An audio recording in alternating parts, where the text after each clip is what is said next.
Vamos nessa então, vamos nessa, ó. Eu tô fazendo aqui uma coisa que eu gostaria muito de fazer já há algum tempo, inclusive até já fiz em outros contextos, que é ter aqui pessoas que eu admiro, pessoas que eu gosto de trocar informações, de aprender, de poder contribuir de alguma forma, só que trazer isso aqui para um contexto público também, né? Eu acho que grande parte das coisas que eu sei hoje e das coisas que eu tento ajudar as outras pessoas também, que vão enriquecendo aqui meu repertório, eles vêm dessas conversas. Então, acho que nada mais justo também do que trazer essas conversas aqui para esse ambiente mais aberto e também, de alguma forma, agregar aqui para a galera que vai assistir e tudo mais. Então, estou super feliz aqui desse projeto piloto aqui que começa hoje. Considerando também todo o histórico que eu já tenho com esse cara aí, acho que não poderia deixar de ser o primeiro cara aqui que eu ia chamar para começar esse piloto aqui. Então, é isso. Eu sou o Fábio Teixeira. Hoje eu atuo como consultor de negócios mais enxutos, que querem ganhar mais eficiência e que querem também aí salvar o seu tempo, o tempo do dono, para aplicar tanto na parte estratégica quanto na parte de vendas. E agora eu vou passar a bola aí para o meu convidado, Rodrigo Boel, mais conhecido como Digão. Fala aí, Digão, te apresenta para a galera. Cara, bom falar contigo, obrigado pelo convite. Eu sou o Rodrigo Boel, do Digão. A gente se conhece desde 2014, né? É, Atualmente eu atuo como diretor de operações de uma empresa de tecnologia. Já sou executivo há bastante tempo. E eu acho que profissionalmente eu já passei por muitas áreas, muitos segmentos diferentes. E a gente está toda hora aprendendo, se ressignificando. E esses dias pensando, uma das coisas que eu entendi que ao longo de todas as minhas experiências eu sempre fiz foi ajudar pessoas, né? A gente, como executivo, a maior parte dos nossos resultados não são conquistados só pela gente, mas sim pelos times que a gente lidera. Então, eu entendi que durante toda a minha vida eu estava, de alguma forma, exercendo o papel de mentor de outras pessoas, ou no seu desenvolvimento pessoal ou no seu desenvolvimento profissional, porque é difícil separar o profissional do pessoal, né?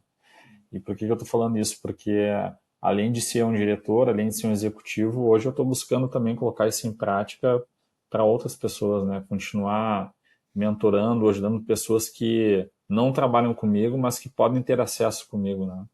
Então, aos 42 anos se reinventando, né? Tentando, né, descobrir aquilo que de alguma forma é o nosso combustível diário de motivação também, né? perfeito.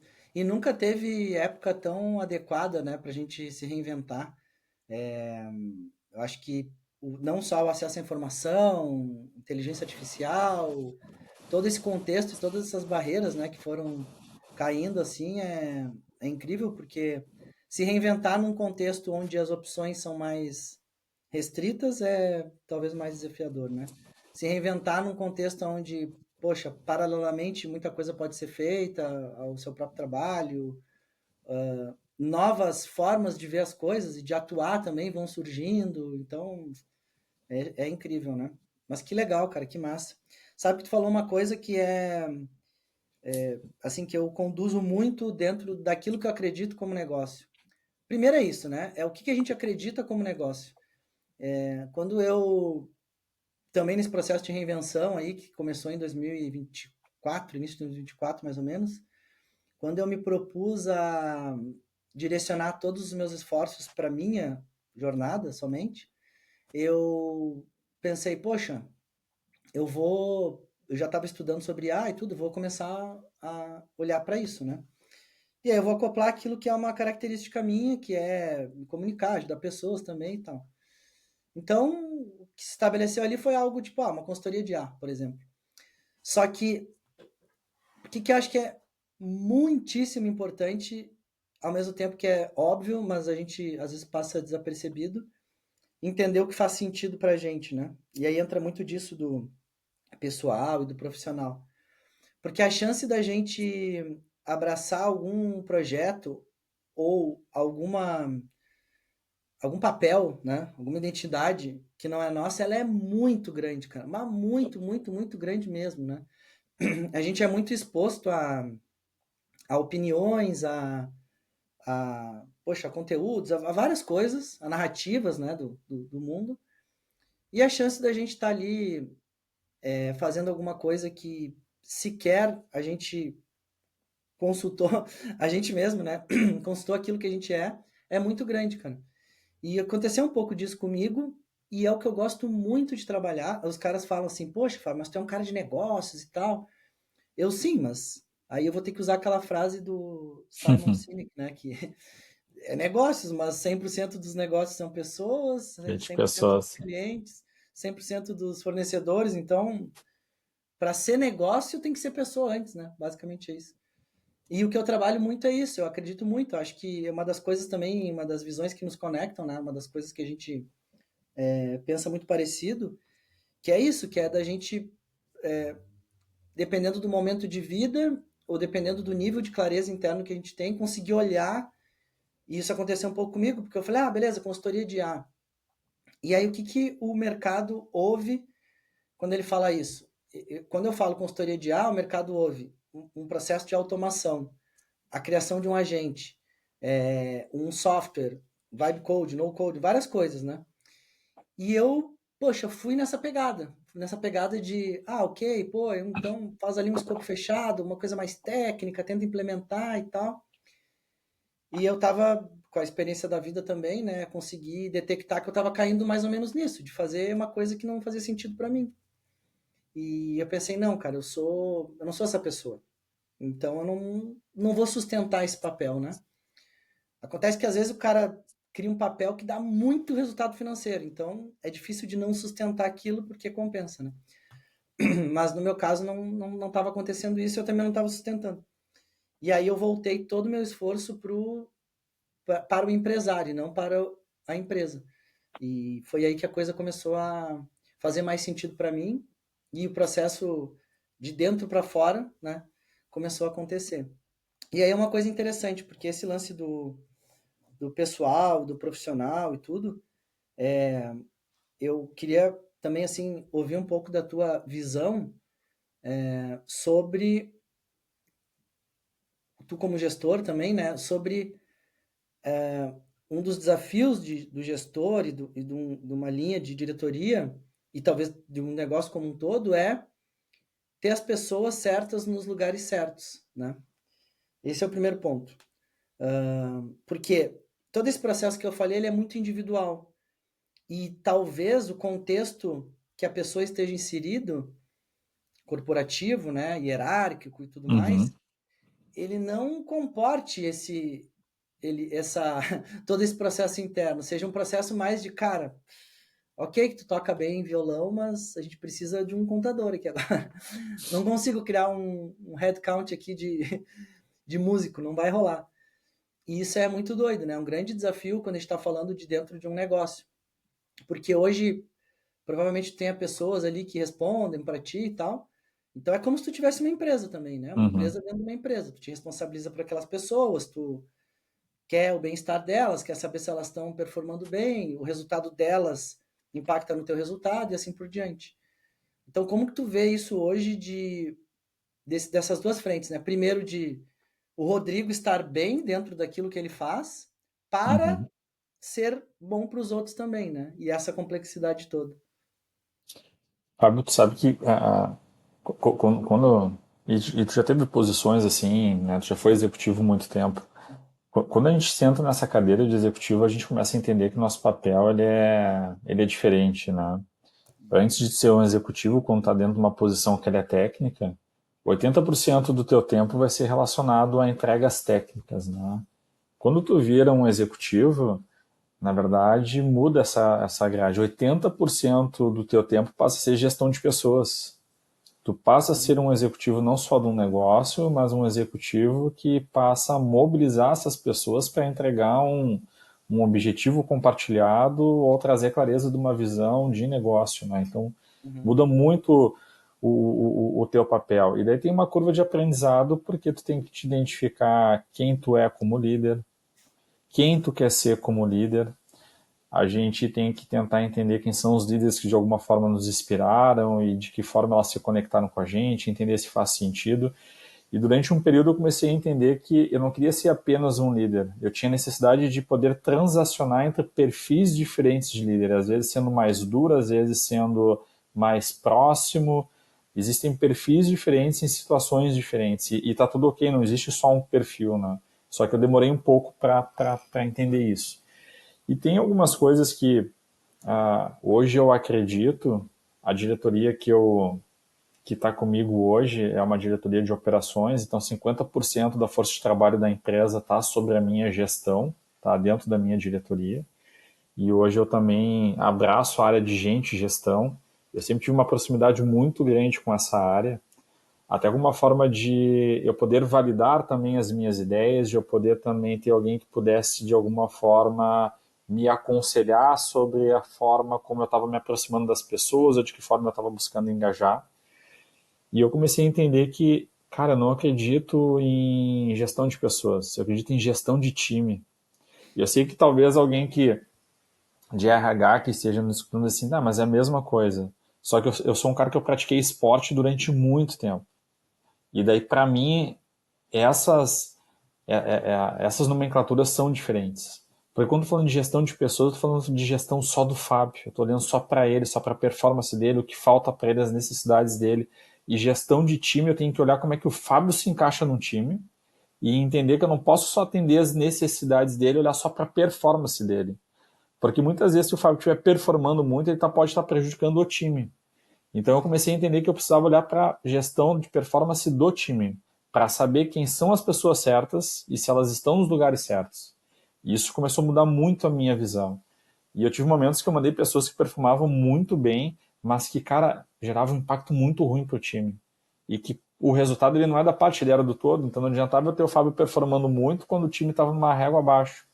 E algumas mudanças eu comecei a ver que o Fábio, cara, muitas vezes ele era um detrator interno, ele estava mais preocupado com o resultado dele, ele não era colaborativo, muitas vezes por uma questão de conduta ou personalidade, quando tinha metas aonde um concorria com o outro ali, então ele botava o time para baixo e ele tinha uma mentalidade diferente, ele conseguia performar melhor.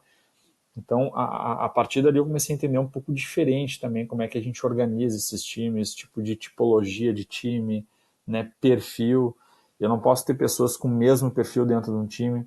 Eu sempre digo, eu tenho um perfil que, cara, eu sou muito rápido.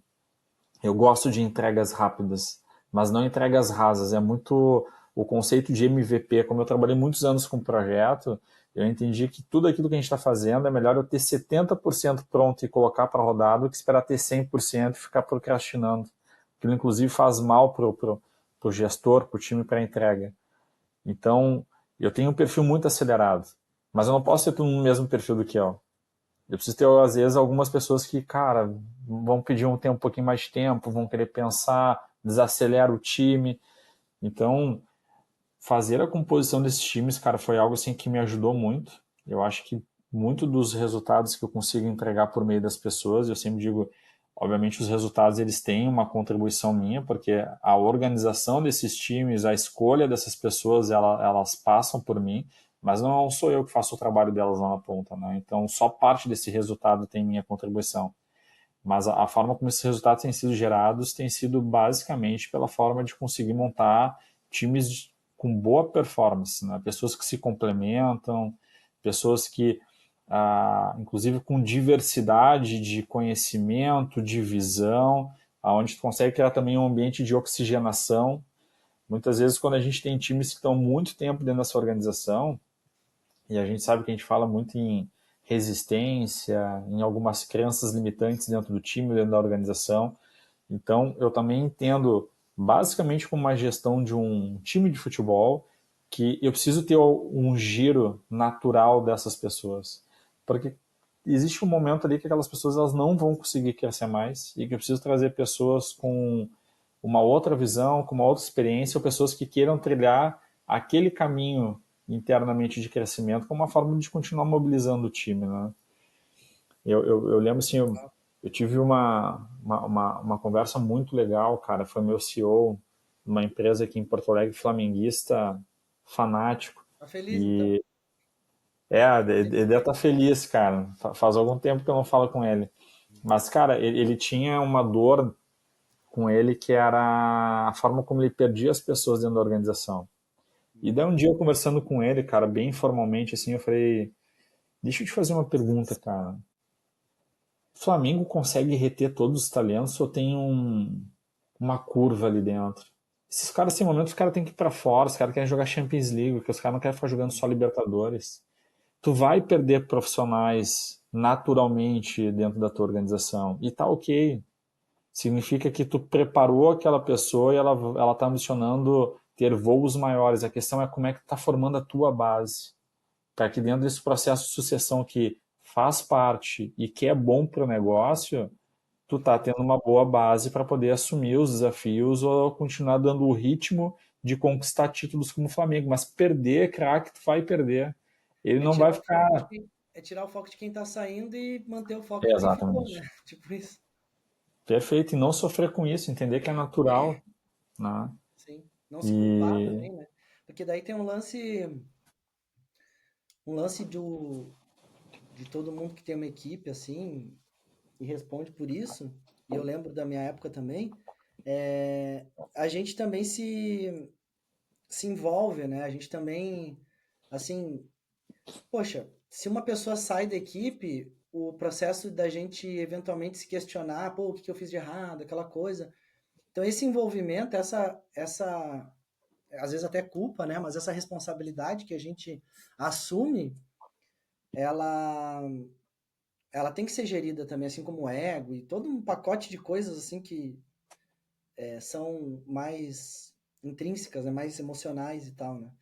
E é exatamente isso. E não importa o tamanho do cargo e nem a experiência, né? Eu acho que é um desafio constante, contínuo, né? E isso que tu falou também de olhar para o micro, mas também olhar para o macro, né? Então, poxa, o cara tem essa característica, esse tem outra, aqui é complementar. É exatamente a melhor analogia é o time de futebol, né? Tem o zagueiro que não tem nada de habilidade e que tem zero ego e que se ele não fizer um gol, porra, azar, eu tô aqui só. Mas também tem o centroavante que é o cara que precisa ser servido, né? Que tem o ego envolvido, uhum, que geralmente é o cara que ganha mais, mas que ele também tem que saber lidar com o zagueiro e assim por diante, né? Então o macro, ou seja, a equipe ela só vai funcionar se cada indivíduo tiver minimamente atendido também, né?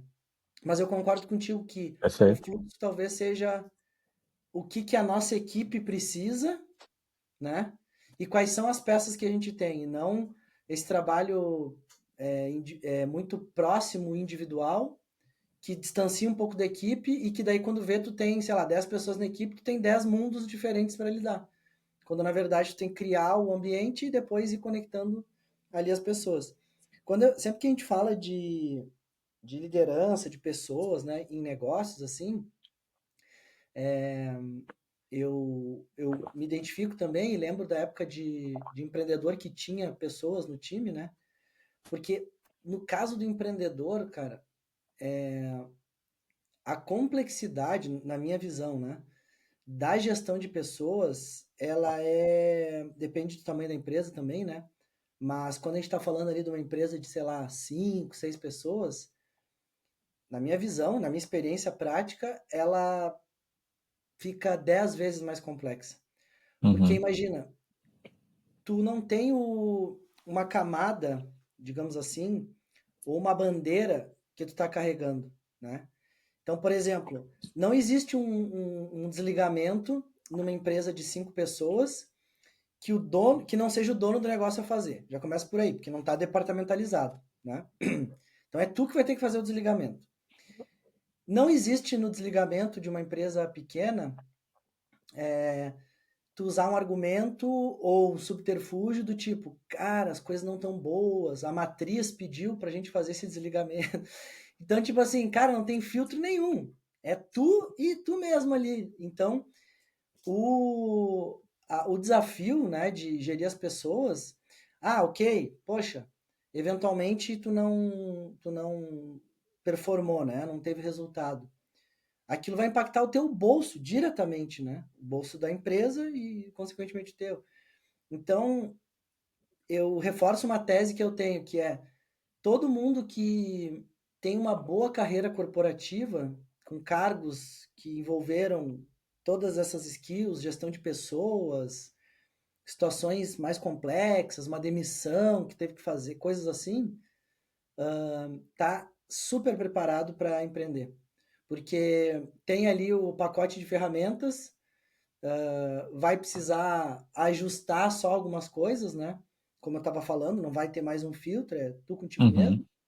mas traz muito aprendizado. E uma outra coisa que eu anotei aqui, que foi uma frase que uma vez eu ouvi, e que também é um desafio, acho, na gestão de pessoas, dentro desse 80-20 aí que tu tá falando, é o lance de controle e comando.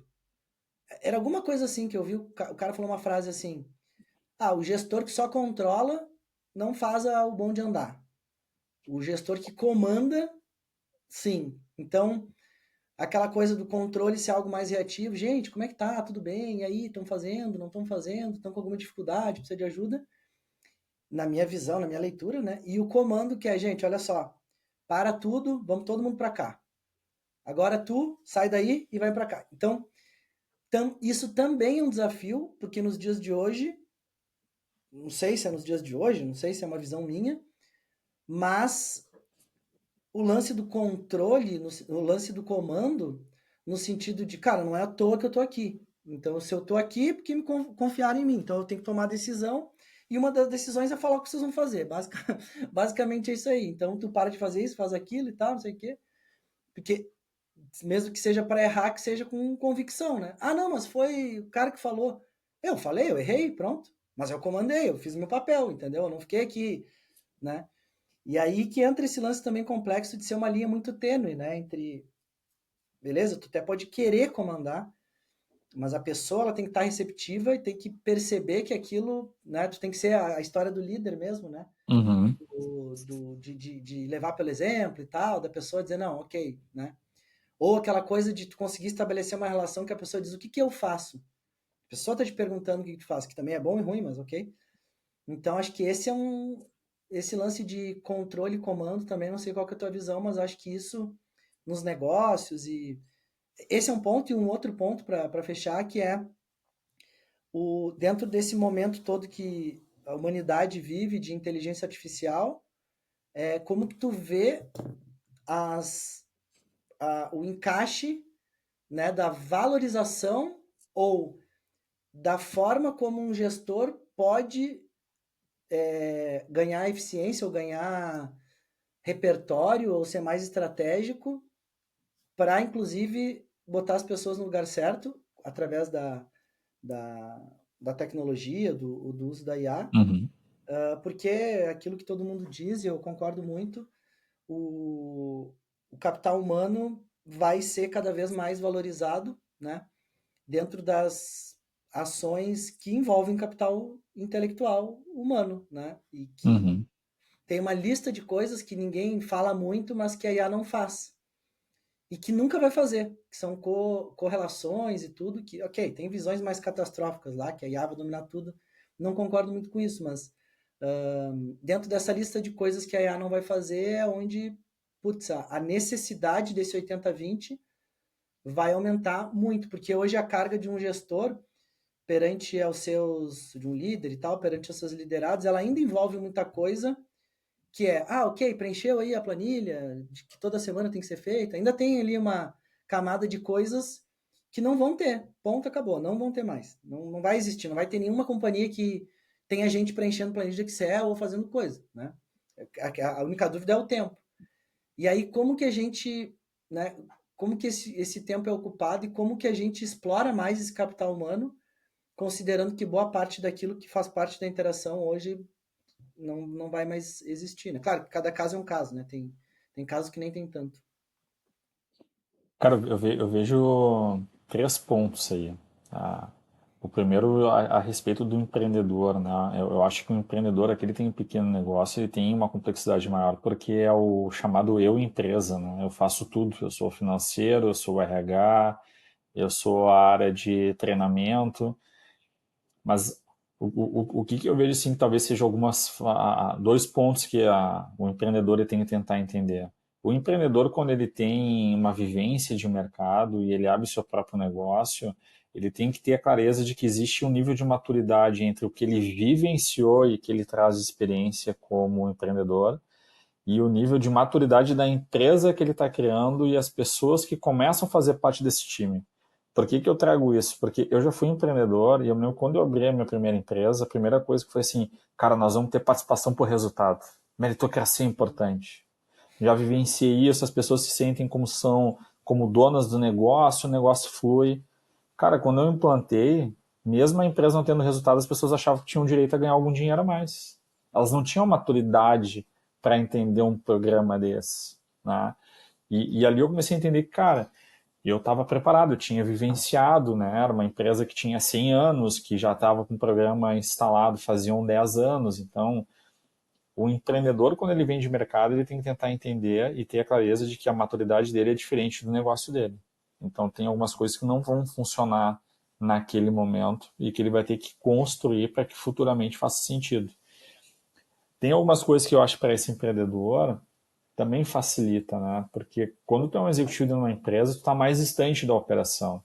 Tu ir para uma sala de reuniões ou tu mobilizar as pessoas em relação ao objetivo, em relação a algum desafio, a uma meta, tem um impacto, porque dentro de uma hierarquia de uma empresa tu é o diretor, né? Tu está no topo da pirâmide, mas também acaba esfriando um pouco com o passar dos dias, porque se tu não consegue fazer um bom alinhamento e compartilhamento entre as lideranças que se conectam com a sua operação, o discurso fica esvaziado. Com o empreendedor, não. Né? Eu lembro assim, eu tive a oportunidade de conhecer como empreendedor e eu sei que muitas vezes tu estava lavando fruta com os caras que tu tinha contratado para lavar fruta. E daí o cara assim, cara, o dono da empresa está lavando fruta, isso é importante fazer bem feito. E isso muda a sistemática da empresa, porque conecta, tu entendeu? Não é o fato de o cara ser o dono que o cara só senta na cadeira confortável com ar-condicionado. Não, o cara tá lavando fruta aqui, isso aqui é importante. E no momento que eu for desligado ou tiver que desligar alguém porque o cara não lava bem a fruta, fica mais fácil assim, cara, tu viu eu lavando fruta aqui todos os dias, eu te ensinei. Sim, É sim, assim que tem que lavar, tu não tá lavando dessa forma e isso é importante para mim e para o cliente. Então, sim.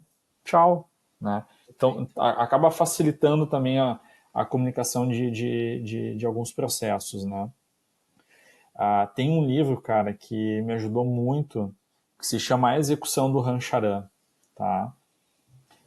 Cara, a execução é algo que é extremamente importante. E esse livro, ele traz principalmente uma reflexão sobre aquilo que é microgerenciamento, tá? E aquilo que é gerenciamento para que a execução aconteça. Porque às vezes a gente confunde, né? Cara, eu não vou descer lá no detalhe com o Fábio, porque Uhum. senão eu tô tirando a autonomia dele, ele não vai poder errar para aprender, e daí eu tô entrando no microgerenciamento, não é meu papel, tô perdendo meu tempo, e não é bem assim. Hum. Quando eu desço para a operação, eu desço por dois motivos. Primeiro, para aprender com quem faz e ter uma visão mais apurada de qual é a realidade daquela atividade, qual é a realidade daquele contexto de execução, e para que eu também possa fazer um alinhamento em relação a como preciso que seja feito. Uhum. Então, ali tu tem uma troca de conhecimento que é importante, aonde tu traz com mais clareza o motivo, as pessoas se mobilizam pelo porquê, né? O porquê aquilo precisa ser feito, e aquilo também tem um processo de retroalimentação para aquele executivo de entender no detalhe como aquilo funciona e vai ajudar ele na questão de organizar, validar, fazer as suas definições. Então, existe uma transição entre ir para a ponta e voltar que ela é importante. Até Boa. porque muitas vezes, quando tu fica só olhando de cima, tu também não vai ter as respostas do porquê que as coisas não saem do lugar. Então, muitas vezes tu vai precisar descer, né? E esse livro, cara, ele aborda de uma forma assim super saudável, né? De tu entender quais são os momentos que necessariamente tu precisa descer, que é teu papel, mesmo sendo executivo, tu ir lá na ponta e entender como é que está sendo entregue, né? E cara, esporte me ajudou muito, né? Eu joguei vôlei todo o meu colegial, né? E daí quando a gente estava falando de comando e controle, a gente tem muita teoria, a gente tem teoria para tudo, né? Acontece que muitas vezes essas teorias elas acabam nos prejudicando quando a gente tira elas de contexto, né? A ideia de comando e controle é ter uma visão bem industrial, né? Onde a gente não deixava as pessoas pensar, né? As pessoas praticamente só faziam aquilo que era mandado. Só que tu entender que comando e controle não tem mais espaço no mundo atual pode ser ruim, porque a gente também vive num momento onde as pessoas elas querem fazer o que elas querem. E às vezes tu vai ter que chegar dentro do mar e assim, cara, é isso que precisa lavar. A fruta tem que ser lavada assim. É comando e controle, porque é importante, né? Então, comando e controle não é ruim para tudo. Sim. Muitas vezes para alguns times, cara, vai ser importante. E isso eu digo muito para as minhas lideranças intermediárias, que a gente tem que ter conversa onde a gente consiga mobilizar as pessoas, aonde a gente consiga de alguma forma questionar como é que elas querem fazer aquilo, querem não na vontade de querer, mas querem na questão de qual a capacidade, de qual o melhor caminho, de qual é a análise delas do caminho a ser trilhado. Mas quando esse time trava ou não tem a maturidade de definir, alguém diz assim, ó, é para lá que a gente vai e a todo mundo olhando para o norte em linha reta e é assim que a gente vai chegar. Porque muitas vezes essa liderança ela já trilhou esse caminho e ela tem o papel de trazer orientação. E por que Se eu digo que o posicionar, esporte né? me ajudou? Se E se posicionar, posicionar. porque às vezes a gente fica nessa de. Eu acho que a gente tem um pouco disso atualmente, daquela coisa da, sei lá, da opressão, não sei o quê, não pode pressionar as pessoas, isso, aquilo. As coisas vão evoluindo, isso tudo precisa estar sempre muito bem equilibrado, eu concordo muito com isso, né? Principalmente aqui que não é bom, né? Então, Uhum. beleza. Só que, cara, às vezes a pessoa não tem a capacidade de dizer eu não sei, né? Ou, cara, eu não sei para onde ir. Ou, eu já tentei fazer isso aqui várias vezes e eu não estou conseguindo. Ou, e se o papel do gestor é gerir, o papel do líder é liderar, é o líder que tem que também ter essa percepção de, inclusive, desligar a pessoa, que é uma coisa que, para, não sei como é que é a tua experiência também, mas para muitos é um tabu e eu às vezes até me preocupo assim com a tranquilidade que eu lido com isso e com eu desliguei pessoas desde a época do corporativo, desde da época de pessoas que estavam ali comigo, porque para mim nunca fez sentido eu ficar triste porque eu tinha que desligar alguém. Aliás, nunca é uma situação confortável, mas o desligamento ele faz parte, Faz ele é parte. tão normal quanto a promoção, que é tão normal quanto a contratação e assim por diante, né? E o desligamento ele é o fim de um ciclo que, se tu tá fazendo teu papel como líder e como gestor, tu sabe os elementos que tu tá considerando. E se o outro lado, uma vez eu ouvi uma frase até, o cara falou, a pessoa que está sendo desligada, que fica surpresa com o desligamento, que diz, nossa, meu Deus, é porque ela tinha mesmo que ser desligada. Aquilo ali É. é a prova, tipo assim, beleza, tô tranquilo. Tu não imaginava, tu não suspeitava que tu tinha que ser desligada? Não. Então, beleza, é agora mesmo que tem que ser desligado. Cara, só tem uma coisa que é engraçada, a minha esposa é médica, né? Quando a gente começou a namorar e eu comecei a conhecer os amigos dela, todos amigos médicos, né? E Uhum. obviamente as pessoas perguntam, tu é médico? Não, não sou médico, trabalho numa empresa de tecnologia, sou diretor, o que tu faz? Ela resumia assim, ele gosta de mandar as pessoas embora. E, e Que daí, cara, baita. obviamente eu ficava constrangido, né? Uhum. Porque eu tenho a mesma facilidade do que tu, e isso é uma coisa que eu sempre falo, cara, pra tu não trabalhar comigo, eu, cara, em mais de 15 anos como experiência executiva, eu nunca demiti ninguém. As pessoas que se demitiram comigo. Sim, sim. Por isso que para mim não dói, porque, cara, quando eu entro, eu deixo muito claro qual é a regra do jogo, aquilo que eu espero das pessoas, aquilo que eu tô disposto a ajudá-las no crescimento. Uhum. E eu deixo muito claro qual é a moeda de troca dessa relação e aonde ela vai nos levar. Então, quando a pessoa não está construindo aquilo, fica muito confortável para mim fazer o desligamento, Sim. porque o papel do líder também é está sinalizando continuamente a questão do quanto aquela expectativa não está sendo atendida em relação à entrega enfim. Uhum. Né? Obviamente, com desligamento por comportamento é mais fácil ainda porque a pessoa ela vai contra os valores da organização, vai contra os valores do empreendedor, está fazendo mal para a empresa, tá fazendo mal para todo mundo, é mais fácil, né? Mas eu aprendi, cara, que são as pessoas que se demitem. É, cara. Os relacionamentos dentro de uma organização é que nem o saldo de uma conta, cara. Tu tem crédito e tu tem débito. Quando tu começa a debitar muito e tu não compõe isso com crédito, cara, saldo negativo, tu faz o desligamento da pessoa tranquilamente, cara. Não, é isso. E sem contar que muitas vezes o desligamento é uma ótima oportunidade para a pessoa também, porque ninguém. Perfeito. É que se estabelece aquela coisa do patrão ruim, o empregado coitadinho, né? Quando se estabelece Uhum. isso, essa crença ou essa coisa na cabeça, dificilmente a gente vai encontrar aqui uma via de argumentar, mas entendendo que se não tá bom para a empresa, significa que não vai estar bom para a pessoa, não faz sentido tu, né? Tu tá num lugar que não tá bom para os dois lados. É a mesma coisa que um relacionamento, né? Não, o marido tá super feliz, mas a mulher tá desgraçada, ela só chora. Uhum. Acorda chorando. Não, então vamos continuar. Não, não dá, cara. Tem que estar bom para os dois, né? Mesma coisa, tem que estar bom para o colaborador é, e tem que estar bom para a empresa, né? Porque senão a coisa não evolui. Cara, tu sabe, eu tenho. Passar do tempo, o cara vai lembrando de alguns ligamentos que acabam nos marcando, né? E aí é uma das coisas que eu entendo, assim, que a liderança, cara, tem um papel muito forte de mentoria, né? Eu fiz desligamento uma vez, uma colaboradora tinha 15 anos, cara, de empresa. E ela também ia performando muito mal, e daí, na hora do processo de desligamento, eu trouxe para ela tudo aquilo que ela não estava entregando dela. Pois é, mas eu tô 15 anos aqui, eu nunca fui valorizado. Daí eu cheguei para ela assim, em 15 anos aqui, que tipo de qualificação a mais que tu buscou que não tá nesse currículo que eu tô enxergando hoje aqui? Dela, não, não fiz nada. Eu falei, então a empresa não tem como te reconhecer. Se tu tá 15 anos fazendo a mesma coisa, que tipo de reconhecimento que tu tá buscando?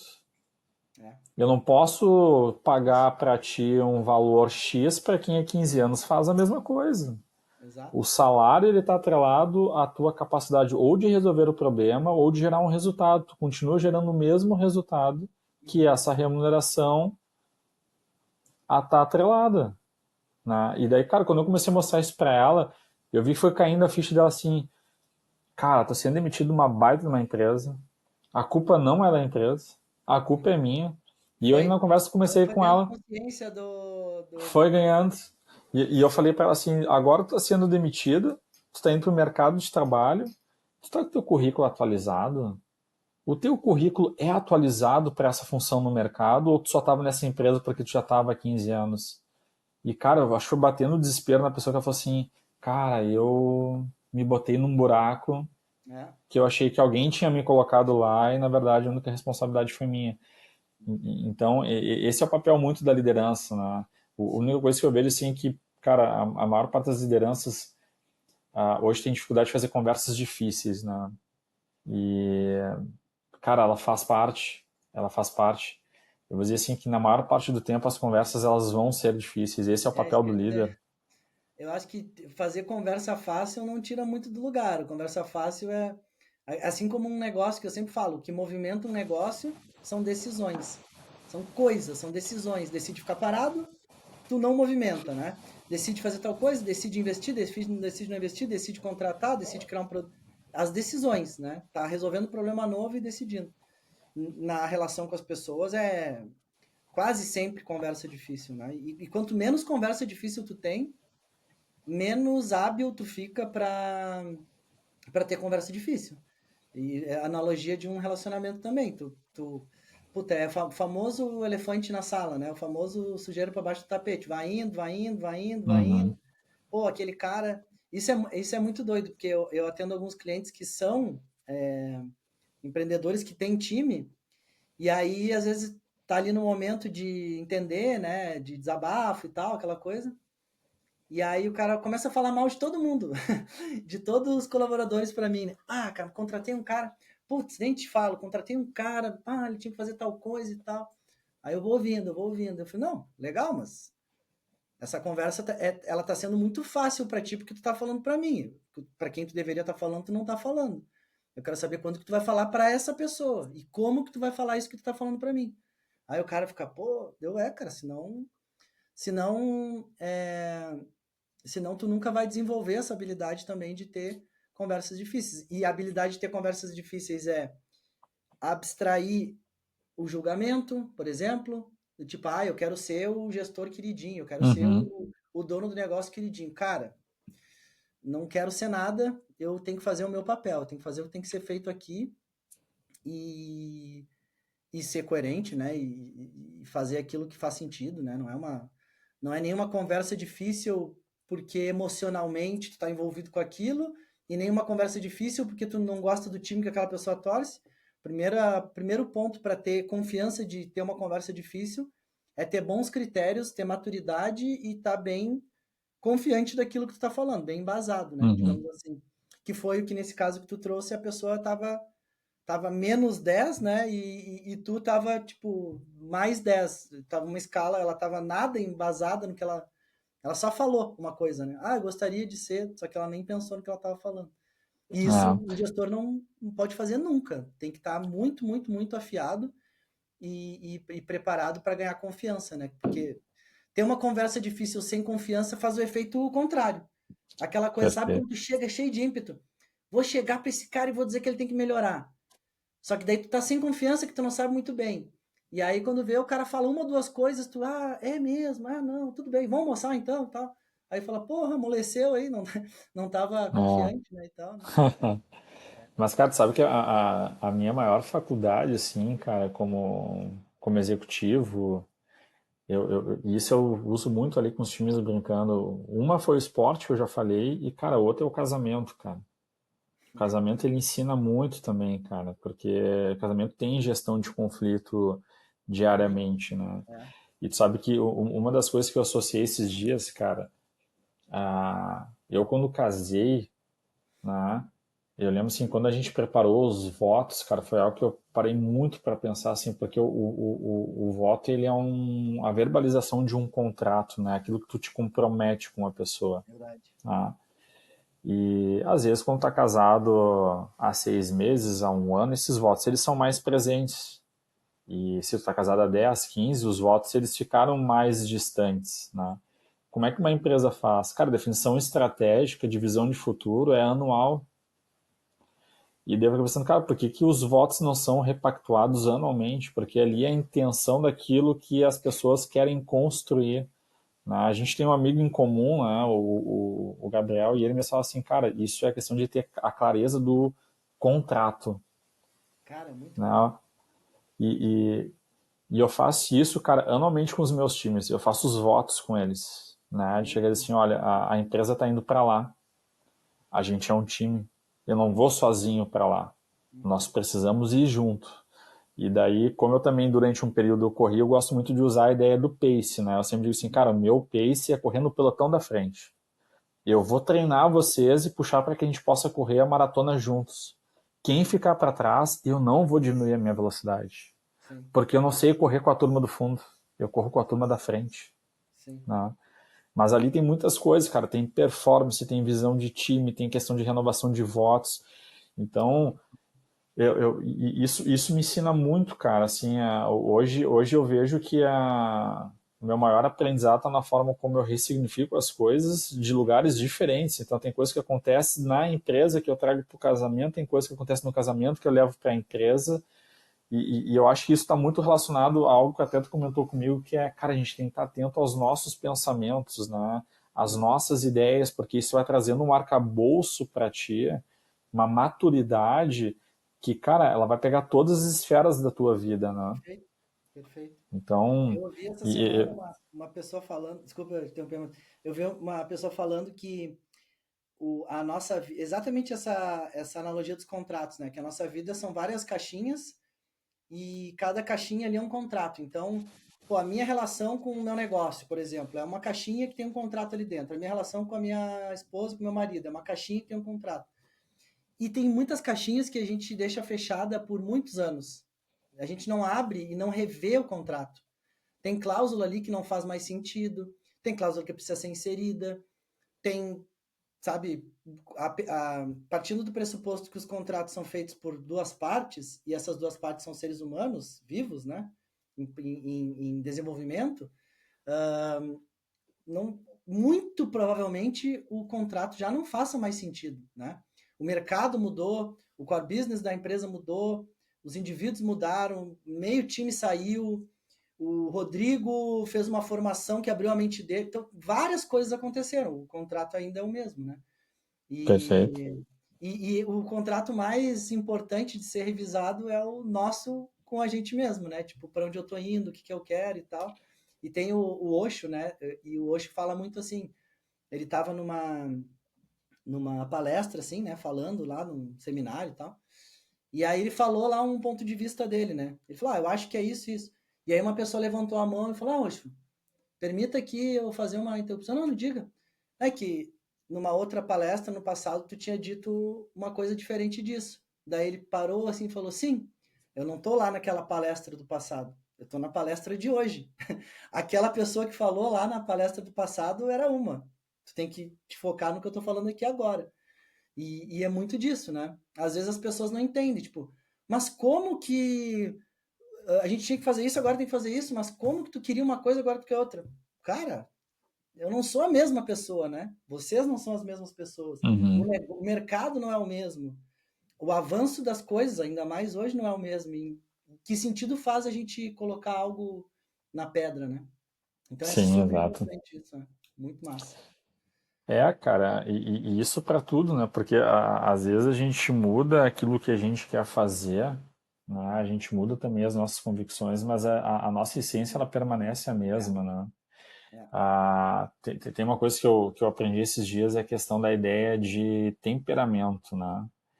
Cara, Interessante. temperamento é meio que a ideia de tempero, né? Cada pessoa tem o seu tempero, né? E aquilo faz parte da sua essência. Existe temperamentos que são da essência daquela pessoa.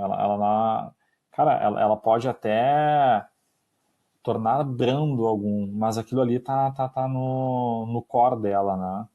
Não tem Então como a gente fugir. vai mudando, mas algumas coisas permanecem, né? E, e isso são coisas que a gente continuamente tem que estar repactuando, né, cara? É que nem eu vejo assim, para um executivo, às vezes a repactuação, seja dos votos do contrato, ela é mais presente, porque a gente como executivo, a gente tem contratos, e normalmente a gente como executivo, a gente atua já numa condição de PJ, então efetivamente existe um contrato que ele é renovado, né? E a renovação dele ali, eu busco sempre com o meu CEO dizer assim, cara, o que tu espera de mim nos próximos anos? Uhum. Né? Ou qual é a avaliação que tu faz em relação às entregas que eu fiz nos últimos anos? Porque eu preciso repactuar isso para que eu consiga entender as tuas expectativas e entender se bate com as minhas, se bate com o meu propósito, ou se eu quero trilhar esse caminho junto. Sim. Né? Então, isso é algo assim que, cara, são as conversas difíceis que daí a gente não tem com quem a gente lidera, mas a gente tem com quem está liderando a gente, né? É, sim. E é uma conversa difícil que também o, o, o líder tem que ter, né?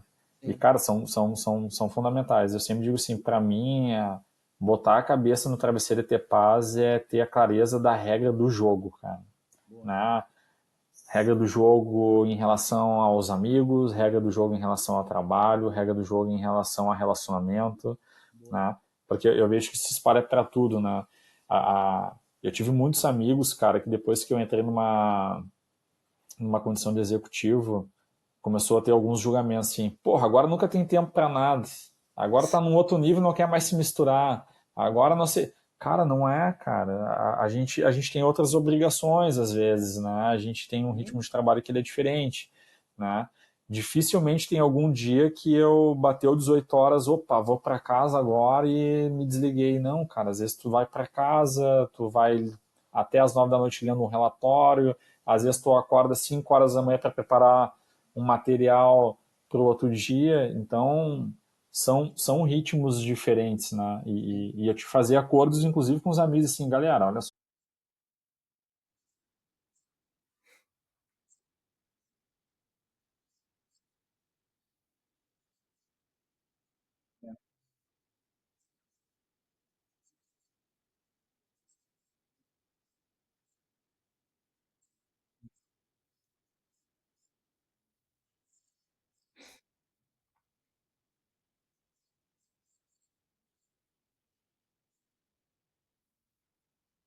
Sim.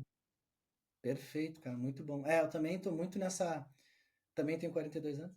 E tô muito nessa fase, porque a gente começa a ficar muito mais seletivo por um processo natural, eu acho. E geralmente a gente, com 42, enfim, nessa faixa assim, a gente tem um propósito, tem um compromisso, tem algo maior, né? E aí, claro, né, cara, eu também não abro mão de sono, de. Eu parei de beber também, mas de estar bem, né? De estar com a cabeça afiada, independente do que seja. E não é todo mundo que está nesse momento, né? Felizmente ou infelizmente, porque às vezes a pessoa ela tá meio parada ali no tempo e vai ser muito difícil. Tanto que tu não tem dificuldade de explicar isso para uma pessoa que está no mesmo momento que tu. Se tu me fala isso, eu vou dizer 100%, cara. 100%. Eu concordo 100% contigo. Zero dia de semana, zero álcool, zero tudo e o foco é acordar afiado, fazer acontecer, dormir satisfeito, né? Dormir em paz, dizer, sabendo que fez as coisas. Agora, se for falar com uma pessoa que está num momento de vida diferente, talvez não tenha essa responsabilidade ou não tenha atingido uma maturidade e tal, dificilmente ela vai entender, né? Ela vai abrir mão disso para fazer qualquer outra coisa, né? Pra se distrair e tal, né? Cara, baita papo, Digão. Obrigado aí. A ideia era realmente ser um papo solto mesmo, sem muitas amarras, nem tinha pauta aqui pra gente oxigenar aqui as ideias também. Agregou bastante, te agradeço aí pelo teu tempo, por ter acordado aí cedinho. Foi dormir cedo, tá de boa, por isso conseguiu acordar cedo, hein? Olha aí, ó, viu? Sabia que tinha o compromisso aqui. Mas é isso, cara. Obrigadão. Obrigado pela conversa. Depois eu vou postar lá, eu te mando e tamo junto. Valeu, Digão. Até mais.